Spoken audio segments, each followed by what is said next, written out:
अब अच्छे रिश्ते की दुहाई दी जा रही है ट्रूडो की तरफ से। भारत के दमखम का बखान भी ट्रूडो करते नजर आए हैं।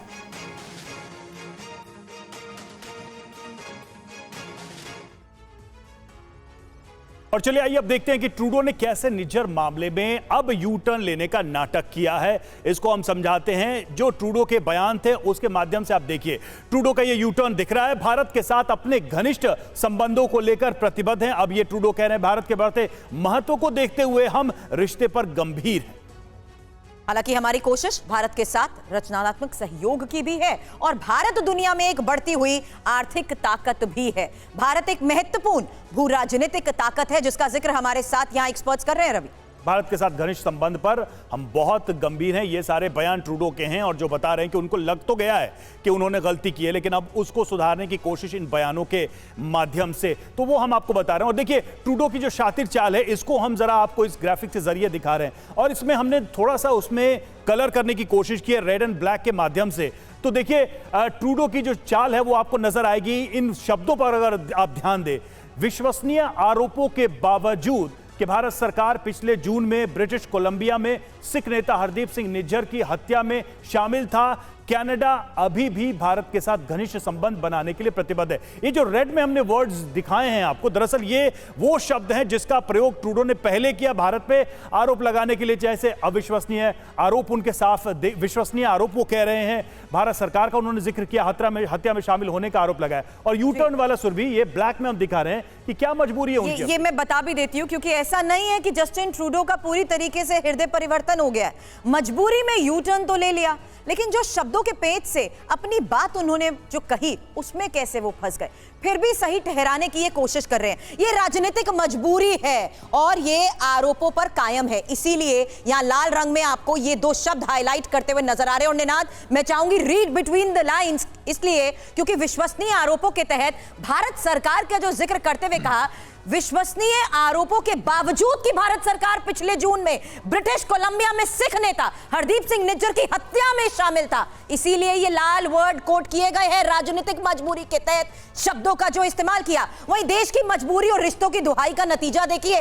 अब ये कहने को मजबूर हो गए, अभी भी भारत के साथ घनिष्ठ संबंध बनाने के लिए हम प्रतिबद्ध हैं। Ninad, read between the lines, समझाएं क्या अर्थ निकलता है इसका। अब इसके तीन मतलब बनते हैं। पहली बात तो हमारे वहाँ एक शब्द होता है औकात।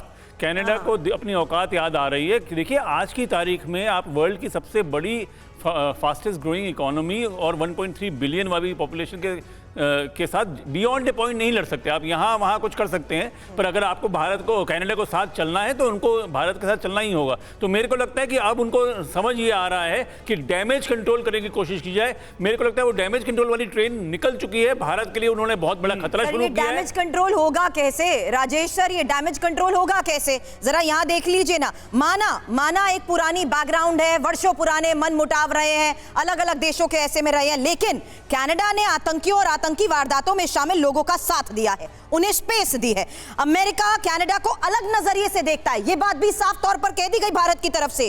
पर हमारे लिए कनाडा एक ऐसा देश है जो भारत विरोधी गतिविधियों का केंद्र है। भारत में संगठित अपराध में शामिल लोग कनाडा का रुख कर रहे हैं और कनाडा में मानव तस्करी, अलगाववाद, हिंसा, आतंकवाद कॉकटेल चरम पर है। राजेश सर, तो देखिए ये जो वो कह रहे हैं और जो भी उन्होंने यू टर्न लिया है और संबंध सुधारने की बात कह रहे हैं, देखिए सुधार कैसे होगा? ऐसे तो नहीं है कि सिर्फ जस्टिन ट्रूडो के टाइम में ये खालिस्तानियों का हौसला बढ़ा है। अच्छा। पुरानी गवर्नमेंट्स ने भी उनको स्पेस दी है और ये तो भारत के लिए जो है एक कोर सिक्योरिटी इशू है, ये कोर इशू है हमारे लिए। और आप इसको, आपकी तो पेरिफेरल इशू है, तो ऐसे कैसे हो सकता है कि अगर आप जिस देश से संबंध बढ़ाना चाहते हैं, जिस देश से दोस्ती करना चाहते हैं, जिस देश के साथ होना चाहते हैं, उसके महत्व को समझते हैं, उसके कोर इशू को आप एड्रेस नहीं करेंगे और बोलेंगे जी हाथ मिला दीजिए, तो कैसे हाथ मिलेगा? तो ये तो जो है बिल्कुल ही इमेच्योरिटी है ना सोचने की। संदीप जी, बात सिर्फ भारत के हित की थोड़ी है। अगर इस तरह के एक्सट्रीमिस्ट को पॉलिटिकल असाइलम वहां मिलता है, वो सरकार में आते हैं, ये तो खतरा कनाडा की अपनी सोसाइटी के लिए। क्या ये ट्रूडो या उसके पहले या बाद के नेता समझ नहीं पा रहे हैं? क्या वो दूसरे देशों का हश्र नहीं देख रहे हैं कि क्या हुआ है? और मुझे लगता है कनाडा एक ऐसा देश है पश्चिम में जहां पर पॉलिटिकल शेयर मिला हुआ है ऐसे आतंकवादियों को। जी रवि जी, आप सही कह रहे हैं कि कनाडा को सबक लेना चाहिए। पाकिस्तान, सीरिया, इस तरह के जो बहुत अफगानिस्तान अनस्टेबल कंट्रीज रही हैं, जब कनाडा किसी दूसरी सरजमी से अपनी राजनीति को तय करेगा। एक बहुत इंपॉर्टेंट बात अभी पैनलिस्ट हमारे कह रहे थे कि दरअसल अमेरिका को हमें होल्ड करना होगा, उसको समझाना पड़ेगा। आप देखिए दोनों को टोन में कैसे कोइंसिडेंस आ रहा है।